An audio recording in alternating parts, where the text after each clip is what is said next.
Guys, welcome back to my channel. जैसे कि आपने थंबनेल में देख ही लिया होगा कि आज का क्या है टॉपिक। तो जैसे कि आपको पता चल ही गया है कि एग्जैक्टली मैं क्या बताने वाली हूँ। तो यस, मैं अपने दांतों के लिए अलाइनर मैं देख रही थी कि क्योंकि मेरे दांत आप देख सकते हो थोड़े से टेढ़े मेरे दांत हैं। और आई थिंक जब मैंने एक बार डीप बाइट भी है तो एक नई चीज़ पता चली। इवन मेरी फैमिली जो कहती थी कि से ये जो दांत है ना, टेढ़े मेरे दांत, वो बहुत अच्छा लगता है, डिज़ाइन है तुम्हारे फेस के ऊपर, बहुत अच्छा लगता है। मतलब इतने सालों से जब मेरे नए दांत आए, ऑलमोस्ट हो गए होंगे 15 साल, तब से लेके अभी तक मैं अंधेरे में थी कि ये डिज़ाइन है और मेरे फेस पे अच्छा लग रहा है। तो मुझे अब जा कर के पता चला कि से इसका सॉल्यूशन है और मेरे ये दांत जो है वो स्ट्रेट हो सकता है। इवन मैं जो बेसिकली होता है ना, जो क्या बोलते हैं, teeth make over something like that, ऐसे ही कुछ बोलते हैं, जो 2 से 3 दिन में, 1 हफ्ते में आपका दांत बना देते हैं। उससे भी मैंने बात की थी, उन्होंने बोला था आपका ये दांत हम सीधा कर देंगे, दूसरा दांत। मतलब वो बेसिकली क्या करते हैं, वो हमारे दांतों को तोड़ के और फिर बनाते हैं हमारे स्माइल मेक ओवर शायद बोलते हैं उसको। तो वो दांत लगाते हैं, तो वो मुझे सेफ नहीं लगा बिकॉज आपका दांत तोड़ेंगे। जो हमारा रियल टीथ है वही मुझे लगता है कि इसे परफेक्ट होता है। तो मुझे उस चीज़ के लिए मैं कंफर्टेबल नहीं थी, तो वो मैंने मना कर दिया।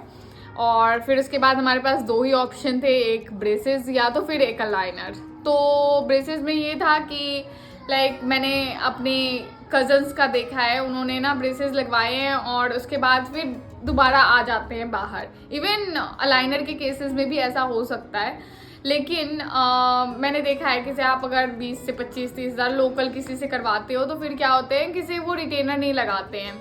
जो बेसिकली हम ब्रेसेस लगवाने के बाद हमारे पीछे के से ना वो रिटेनर लगा देते हैं, वो नहीं लगाते हैं। तो ऑब्वियसली आपका 2 से 3 महीने में ही वो अपनी पोजीशन पे आना स्टार्ट हो जाता है। बट अलाइनर के साथ क्या है कि अलाइनर के साथ भी ऐसा हो सकता है, बट उसको मैंने पूरा रिसर्च वगैरह करके, क्योंकि आप इन्वेस्ट कर रहे हो अपने ऊपर, और उसके बाद फिर अगर आपको सारी चीज़ें मतलब एक डर रहता है कि आप इतने पैसे लगा रहे हो, टाइम लगा रहे हो। सबसे बड़ी बात है कि 1 साल ऑलमोस्ट लग जाएगा ये पूरा का पूरा प्रोसेस में। वो पूरा 1 साल आप इन्वेस्ट कर रहे हो और उसके बाद ऐसा ना हो कि फिर वही पोजीशन पे आ जाए, और ऐसा भी हो सकता है उस पोजीशन से भी और ज़्यादा बाहर आ जाए। तो वो बहुत सारी चीज़ें मेरे दिमाग में चल रही थी, बट स्टिल मैंने सोचा कि नहीं, अगर इसका कुछ सोल्यूशन है तो फिर करवाना चाहिए। इवन मेरी एक सिस्टर है, उन्होंने ब्रेसेस से करवाया था, उनका मैंने पूरा होल प्रोसेस देखा। ऑलमोस्ट 1.5 ईयर्स लग गए थे ब्रेसेस में। और फिर उसके बाद उनका अभी अंदर है, उनका मैंने देखा भी, अंदर की तरफ पूरा प्रॉपर जैसे होता है ना सिलाई करते हैं, वैसे उन्होंने अंदर से तार से सिलाई कर रखी है। तो वो चीज़ मुझे सेफ़ नहीं लगा, क्योंकि कभी भी टूट सकता है और फिर हमारे टूटने के बाद फिर दोबारा लगवाना पड़ेगा, या तो फिर कुछ ना कुछ है, और वो चीज़ मुझे सही नहीं लगा। तो नेचुरली फिर मैंने ना एक डॉक्टर है, उनसे बात की, एंड ही सेड कि से अलाइनर भी बढ़िया है, आप कर सकते हो। जब आपको पोजीशन, जब अलाइनर आप 1 साल जो भी 8 महीने 10 महीने यूज़ कर रहे हो, उसके बाद आपको परमानेंट एक रिटेनर देते हैं, जो आपको लगाना पड़ता है 6 महीने, मतलब परमानेंट लगाना होता है 6 महीने।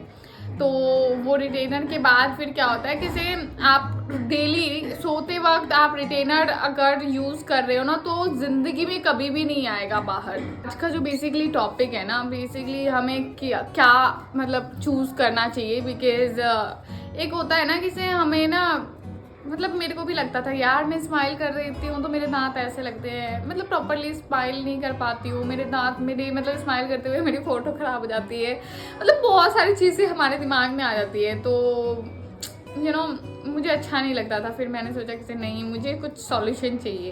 एंड फिर मैंने बहुत रिसर्च किया, बिकॉज पैसे तो ऑब्वियसली वेस्ट हम इन्वेस्ट कर रहे हैं, वेस्ट नहीं बोलेंगे, हम इन्वेस्ट कर रहे हैं। अगर कुछ नहीं हुआ तो डेफिनेटली वेस्ट होगा, बट बहुत सारी चीज़ें थी। और अभी भी मैं करवाने के बाद भी ना बहुत कन्फ्यूज़न में थी। बट येस, हमारा जो बेसिकली टॉपिक है कि कौन सा क्या हमें करवाना चाहिए, तो मेरे बेसिकली इसको बोलते हैं शायद क्रुक्ड टीथ, क्योंकि मेरे ज़्यादा, अगर आप देख सकते हो, मेरा अभी नॉर्मल है और ज़्यादा कुछ ऐसा बिगड़ा हुआ थोपड़ा नहीं है, थोड़ा सा बस दांत के ऊपर दांत है और थोड़ा सा डीप बाइट है, बस वही है। बहुत लोगों के गैप होते हैं, बहुत लोगों के तो बहुत ही ज़्यादा बुरा हाल होता है, दांत बाहर होता है, तो उनके केस में सबके अलग अलग केसेस होते हैं और उनका टाइम उसी हिसाब से लगता है। मेरा बोला है उन्होंने 8 मंथ्स में आपका हो जाएगा। 8 मंथ्स मुझे परमानेंट अलाइनर लगाना पड़ेगा और उसके बाद फिर 6 मंथ्स का मुझे रिटेनर यूज़ करना है। तो मेरा रिटेनर 6 मंथ्स का रिटेनर प्रॉपर यूज़ करना है, फिर मेरे दांत सही हो जाएंगे। और इवन मैंने देखा है, मैंने खुद भी यूज़ करने से पहले मैंने बहुत सारे वीडियोस देखे। इवन आपको पता है कि सभी मार्केट में तुलसी का कितना मतलब उनके ऐड वैड बहुत सारे आ रहे थे, तो मुझे लगा कि इसे तुलसी से करवाना चाहिए। मतलब मैं आपको एग्जांपल दे रही हूँ कि कौन सा बेस्ट है और कौन सा आपको कराना चाहिए। ब्रेसेस भी अच्छे हैं, नो डाउट, ब्रेसेस भी आप जा कर के करवा सकते हो पूरा। मतलब अभी अलाइनर आया है कुछ साल पहले, लेकिन पहले तो सभी ब्रेसेस ही यूज़ करते थे ना, तो ब्रेसेस भी आप जा सकते हो। लेकिन मैंने अलाइनर क्यों चूज़ किया वो मैं आपको बता रही हूँ। ब्रेसेस में क्या होता है कि आपके तार लग जाते हैं, अनियन वो जब तक हमारा प्रोसेस रहता है ना, वो तब तक वो तार लगा रहता है, ठीक है, वो तार लगा रहता है और उसकी वजह से ब्रश सही से नहीं हो पाते हैं। उसके बाद आपके दांतों पे ना येलो येलो सा पूरा बैठ जाता है, वो बहुत बेकार सा लगता है। फिर इसके बाद अगर आप रिटेनर यूज़ नहीं करते हो, मतलब आप कभी भी लोकल किसी से करवा रहे हो, तो डेफिनेटली आप उनसे पूछना कि अगर आप ब्रेसेस लगा रहे हो, ब्रेसेस मेरे जब अंदर हो जाएंगे या मतलब सही पोजीशन में हो जाने के बाद आप रिटेनर यूज़ करोगे कि नहीं। रिटेनर जैसे ब्रेसेस में क्या होता है कि प्रॉपर वो पीछे से तार वार लगा देते हैं, तो वो चीज़ ज़रूर आप करवाना। एंड अलाइनर के केस में भी ऐसे ही होता है, आप लोग को प्रॉपर जो भी आपका ड्यूरेशन है उस हिसाब से आपको अलाइनर यूज़ करना होता है, फिर उसके बाद रिटेनर देते हैं। और अगर आप स्माइल मेकओवर करवाते हो तो वो तो फिर कोई दिक्कत नहीं है, जैसा आप बोलोगे पूरा दांत तोड़ करके आपको प्रॉपर अपना नया दांत लगा देंगे, जैसा आप बोलोगे वैसा, वो अलग एक केस है। तो कौन सा बेस्ट होगा वो मैं आपको ये नहीं सजेस्ट करूँगी कि आप ब्रेसेस चूज़ करो या अलाइनर चूज़ करो, बट येस मैंने जो चूज़ किया है वो अलाइनर चूज़ किया है। एंड मैंने कौन सा अलाइनर, अभी मार्केट में बहुत सारे हैं, आजकल तो नई फैसिलिटी आ गई है, किसी आपको घर पे आप बुक करो और घर पे ही आ जाते हैं स्कैन करने के लिए। तो मैंने ज़्यादा कुछ नहीं, मैंने रिसर्च डेफिनेटली किया क्योंकि मेरे मतलब पैसे की बात थी और मेरे दांतों की बात थी, तो डेफिनेटली मैं रिसर्च करूँगी। तो मैंने बहुत रिसर्च किया, मैंने तुलसी का भी देखा, जैसे तुलसी का मैंने बहुत रिसर्च किया, मैंने तुलसी का देखा, उन्होंने 2020 में स्टार्ट किया है प्रॉपर। और ठीक है यार, तुलसी के मार्केट में चल रहा है, ठीक है, मैं उनका कुछ बोल नहीं रही हूँ, लेकिन मैंने बुक किया था अपॉइंटमेंट उनका, और मेरे घर पे जो आए हुए थे, तो वो जो बंदा है ना, वो उसने स्कैन किया, प्रॉपर स्कैन किया जैसे करते हैं स्कैन करके, फिर उसके बाद मुझे सारा प्रोसेस बताया उसने और फिर ले गया। फिर उन्होंने प्राइस ऑलमोस्ट जो मुझे बताई थी वो 50,000 बताई थी, जो बाद में डिस्काउंट करके वो कह रहे थे कि हम आपका 47 तक करवा देंगे, 47 तक आपका हम करवा देंगे। एंड मैं तुलसी मैंने नहीं चूज़ किया, सबसे पहले मैं आपको बता देती हूँ कि मैंने तुलसी नहीं चूज़ किया बिकॉज इसके पीछे 2-3 रीज़न है। जब वो स्कैन करने आया, वो जो बंदा है वो बहुत अच्छा था, नो डाउट, उसने बहुत अच्छे से मुझे सारी चीज़ें एक्सप्लेन किया, बट तुलसी का जो मैंने रिव्यू देखा ना, अगर हम आउट ऑफ 100 देंगे तो 70% पता नहीं लोगों ने नेगेटिव ही डाला हुआ था। और मैंने देखा है, मैं जानती हूँ तुलसी की टीम लोगों को, थोड़ा सा वो ना लाइक प्रॉपर रिस्पॉन्ड नहीं करते हैं। तो आप एज एन कस्टमर आप किसी के पास जा रहे हो और आप एक्सपेक्ट करते हो कि अगर इन केस मैं अपने दांतों का ट्रीटमेंट उनसे करवा रही हूँ और बीच में मुझे कुछ प्रॉब्लम हो गई, तो अगर आप प्रॉपर रिस्पॉन्ड नहीं करोगे तो फिर कैसे चलेगा। That is very important I think.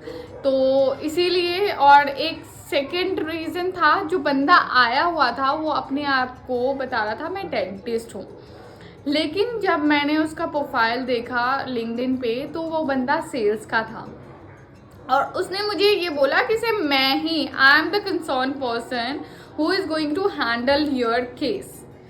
So I was totally surprised कि ये बंदा मेरा ट्रीटमेंट करेगा, सेल्स का बंदा होकर के, और मेरा ट्रीटमेंट सारा करने वाला है, इवन स्कैन कर लिया, चल ठीक है कोई बात नहीं, एटलीस्ट मुझे डेंटिस्ट से डॉक्टर से मिलवा तो सही, मेरे को बता, मेरे को बहुत सारे डाउट्स है अभी भी, डाउट्स उसने भी अपनी तरफ से कोशिश किया सारे क्लियर करने का, बट स्टिल यू नो जब पता चला वो बंदा सेल्स का है एंड उसके बाद फिर वो मुझे इतने अच्छे से ये सारी चीज़ें बता रहा है, तो मेरा ना जो बेसिकली जो टूथसी पे ट्रस्ट था ना, वो बिल्कुल ट्रस्ट मेरा ख़त्म हो गया। इवन जो अपॉइंटमेंट मैंने बुक की थी ना, ऑलमोस्ट उन्होंने 7 या 8 बार उन्होंने कैंसिल किया, उसके बाद मेरे घर पे उन्होंने भेजा, ठीक है। और उसके बाद भी उनका मैं देख रही थी कि उनका कैसा है, यू नो कैसे उनकी कस्टमर सर्विस है, तो वो मुझे कुछ खास नहीं लगी, जिसकी वजह से मैंने वो कैंसिल कर दिया। फिर इसके बाद मैंने फिर से अपना रिसर्च स्टार्ट, मुझे टूथसी से करवाना ही नहीं है, बिकॉज मैंने वो सेल्स का जो बंदा था ना, वो सेल्स का बंदा अपने आप को बता रहा था कि मैं डॉक्टर हूँ। इवन मैंने उससे पूछा भी था कि are you doctor, yes confidently, I have the chart as well, I can show, अगर मैं स्क्रीनशॉट में मैं डाल रही हूँ, आप देख लेना। तो उसकी वजह से मेरा मन ही हट गया था कि नहीं यार, ये झूठे लोग हैं, पता नहीं अब सर्विस लेने के बाद फिर इनका क्या रहेगा क्या नहीं, मुझे नहीं करवाना। मैंने पूरा अपना दिमाग बना लिया था। फिर उसके बाद फिर क्या हुआ कि मैंने अपनी रिसर्च स्टार्ट कर दी थी। फिर एक आया pristine, sorry I am pronouncing wrong, so pristine care. तो मैंने इवन बहुत सारे मैंने वीडियोस देखे यूट्यूब पे, मैंने प्रॉपर गूगल पे रिसर्च किया, इधर जहाँ से भी हो सकता है रिसर्च करने का मैंने किया, रिसर्च किया, लोगों से पूछा। फिर उसके बाद मुझे जो प्रिस्ट्रिन केयर से मैंने अपना अपॉइंटमेंट बुक किया, और फिर जो बंदा आया हुआ था मेरा स्कैन करने, उसका भी मैंने लिंक्डइन भी प्रॉपर प्रोफाइल सर्च किया। मैं बहुत कमीनी इंसान हूँ। मुझे बताया गया था कि ये पर्सन विजिट करने वाले हैं, तो फिर मैंने प्रॉपर वो पर्सन का नाम और प्रॉपर सर्च किया, तो वो सही था बंदा। लाइक इवन वो टूथसी से ही था, उसने पहले मतलब टूथसी में काम किया हुआ था, उसके बाद प्रेस्टिज में उसने काम करना स्टार्ट किया था। फिर उसके बाद जब बंदा आया तो मैंने ना प्रॉपर मैंने अपने दिमाग में बिठा लिया था कि मेरे को इसको जज करना है, मतलब लाइक ऐसा मेरे को ना प्रॉपर दिखाना है कि लाइक क्या मैं बोलूँ, पता नहीं वो वीडियो मेरा ना देख लें। तो मेरे को ये था कि सबसे पहले मुझे अपना सारा कंसर्न मेरे को पूछना है, और मुझे सारे पॉइंट्स जितने भी मैंने बनाए हुए थे अपने दिमाग में कि मुझे ये चीज़ें पूछना है, पूछूंगी। उसके बाद फिर मैं इस बंदे को बताऊंगी कि आप check your profile on LinkedIn and you have worked in टूथसी as well, so can you please tell me कि टूथसी आपने क्यों छोड़ा, क्या था रीज़न, और मुझे थोड़ा सा बताओ भाई कि दोनों में क्या फ़र्क है एंड ऑल। फिर उसके बाद मैंने ना अपना पूरा स्कैन करवाया एंड सारी चीज़ें अच्छे से हुई। इवन जो मैंने दोनों के स्कैन करने का तरीका देखा, दोनों के बहुत ही फ़र्क था। इवन जो प्रिस्ट्रिन से आए हुए थे वो काफ़ी बेटर तरीके से स्कैन कर रहे थे, मैंने देखा जो एज ए डॉक्टर जो करते हैं ना उस तरीके से, और वो जो बंदा सेल्स का था ना वो अलग ही लग ही रहा था कि वो सेल्स का बंदा है। फिर उसके बाद अपना जो भी क्वेश्चन था मैंने उससे पूछा, अपने डाउट्स क्लियर किए, और कहीं ना कहीं मेरा जो थोड़ा सा ये था ना कि पता नहीं मैं कहाँ करवाऊँगी, क्या एक्शन मिला कि चलो ठीक है कि मेरी थोड़ी सी रिसर्च जो है ना आप थोड़ा स्लो करना पड़ेगा मुझे, अब यहाँ मैं डिसाइड कर सकती हूँ। फिर मैंने प्रिस्ट्रिन के बारे में सर्च किया, तो जैसे आपको पता है प्रिस्ट्रिन ऑलरेडी मार्केट में उनका काफ़ी अच्छा रेपुटेशन है, तो मुझे मतलब सही लगा कि मैं डिसीज़न ले सकती हूँ, इधर उधर भटकने से अच्छा है, टाइम वेस्ट करने से अच्छा है। फिर मैंने अपना पेमेंट किया, मैंने नेगोशिएट किया प्रॉपर, एंड फिर मैंने पेमेंट किया उनको, और उन्होंने मुझे बताया कि आपको इतना टाइम लग जाएगा, 15 से 20 दिन प्रोडक्शन होने में आपके अलाइनर्स, और उसके बाद डिलीवर होगा, और उसके बाद आपको क्लिनिक पे विज़िट करना होगा, और फिर आपका सारा चीज़ वो होगा। तो मुझे लग रहा है कि ये वाला वीडियो जो है ना काफ़ी लेंथी हो जाएगा, बिकॉज काफ़ी बड़ा मैं वीडियो नहीं बनाना चाहती हूँ, पता चले आप बोर ही हो जाओ। तो मैं इसका पार्ट 2 भी बनाने वाली हूँ, जिसमें मेरा ना अलाइनर डिलीवर भी हो चुका है, तो मैं उसके बारे में बताने वाली हूँ कैसे मैंने क्या किया क्या नहीं। तो आप मेरा नेक्स्ट वीडियो जो पार्ट 2 आएगा आप वो भी देखना, और उसमें सारी चीज़ें मैं एक्सप्लेन करूँगी कि मैंने कैसे यूज़ किया है, कैसे क्या नहीं, मतलब क्लिनिक पे जा कर के क्या हुआ, सारी चीज़ें मैं बताऊँगी। तो आप ज़रूर देखना, और आप प्लीज़ आप मेरे वीडियो को लाइक कीजिए, चैनल को सब्सक्राइब कीजिए, और अगर आपको लगता है कि सेल लाइनर बेस्ट है तो प्लीज़ आप जाइए, अपना रिसर्च ज़रूर कीजिए, जो आपको सही लगता है आप वो डिसीजन लीजिए। आई एम नॉट सेइंग कि आप तुलसी चूज़ करो, प्रेस्टन चूज़ करो, बहुत सारे मार्केट में अलग अलग ब्रांड है, आप वो चूज़ करो, मैं ये नहीं बोल रही हूँ, आप अपने हिसाब से डिसीजन लो, लेकिन हाँ अपना रिसर्च ज़रूर करना, सारे डाउट्स ज़रूर क्लियर करना, उसके बाद ही आप अपना डिसीजन लेना। तो अभी के लिए इतना ही, आप प्लीज़ वीडियो को लाइक कीजिए, चैनल को सब्सक्राइब कीजिए, और हम जल्दी मिलते हैं नए वीडियो में। बाय, जब तक के लिए थैंक यू।